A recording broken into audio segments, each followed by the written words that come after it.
Welcome to the Boxing Locker. I am Matt Goddard, former professional boxer, now boxing coach. And today we're going to be progressing with the Boxing 101 series and looking at how to throw the jab cross, that is the 1-2, whilst moving.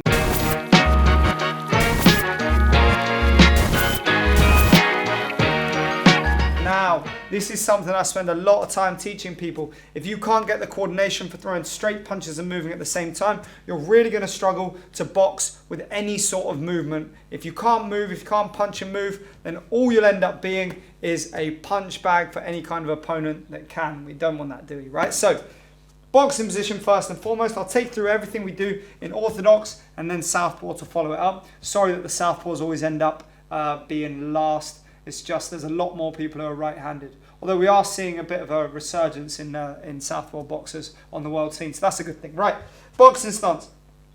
First punch is the 1, the jab. Second punch is the 2, the cross. Coincidentally, that works with your footsteps, your 1 and your 2, and with your retraction, your 1 and your 2. Okay, so boxing stance, 1, 2. And now through that cross, look at that back foot pivots, everything's in that position, rotate it through, and then I return. Okay, so I'll do that again going forward. 1, everything that I talked about. 2, everything that I talked about. Same thing. Rotation, balance, soft knees, hips and shoulders are rotated, wrist arc down so I land with the big knuckles, chin tucked. Okay, watch it one more time.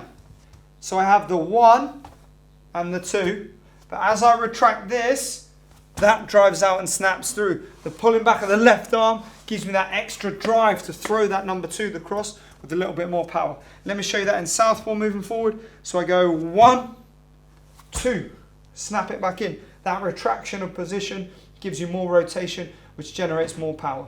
Then we move back. Okay, so we've got that going forward. Take a step forward and then I'll show you it going backwards now. Remember, the 1 is always the jab. So I go 1, and then as I pull this leg back, I snap through this shoulder and foot, 2. And I end up in exactly that position that I was showing you before, okay? Balance is important there. As you saw, I almost fell over.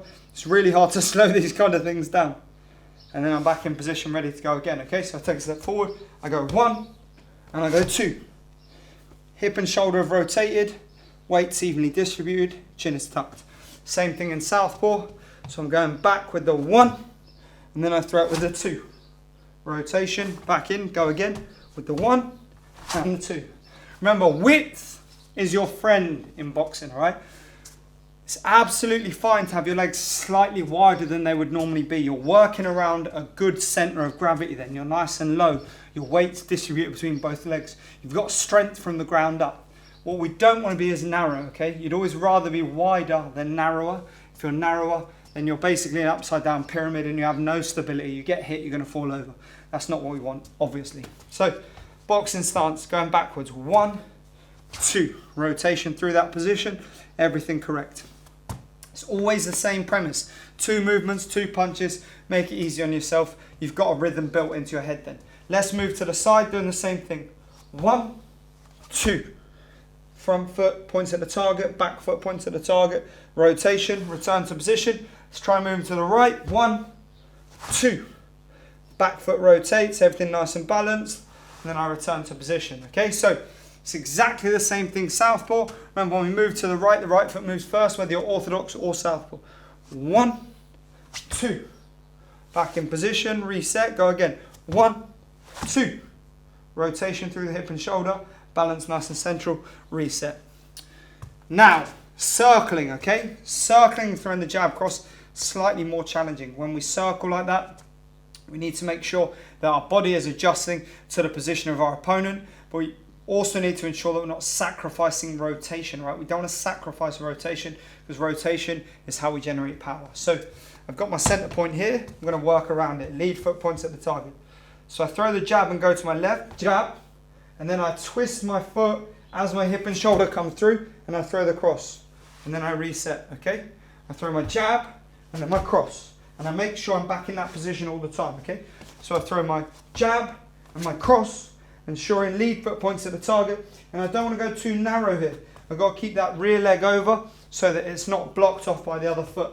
If I end up too bladed, too narrow here, and I get hit with any sort of hooks, I'm going to end up going And that's the last thing we want. Remember, we've said it before, we'll say it again, don't get knocked down. Boxing position. When I move to the right, same thing. Right, left. Notice how my target changes because this is my opponent's center line, right? So I've gone from here, where I'm jabbing and stepping that way, so now punching in this direction, because that's where my opponent is placed from how I've moved my foot. And then I return to position. I go to my left, one, same thing, come back through here, reset, go right, one, come through here, okay? I'm exaggerating those movements for you. They don't have to be that big. You can do it a lot smaller, a lot easier. 1, 2, 1, 2. When you do it in an actual combat scenario, the whole thing's going to be faster, smoother, more fluid. And as a result, you won't have time to think about it, which is why, as always, we repeat these things for hundreds of thousands of millions of reps, okay? The more you do this, the longer you do this, the more time you spend focusing on the fundamentals, the easier everything else will get. Simple drills for simple skills. Say it again and again and again and again, and then do it again and again and again and again, and everything will be better as a result of it. Have a great day. Thanks for tuning in. Don't forget to check out the rest of my content, and I'll see you again for the next video.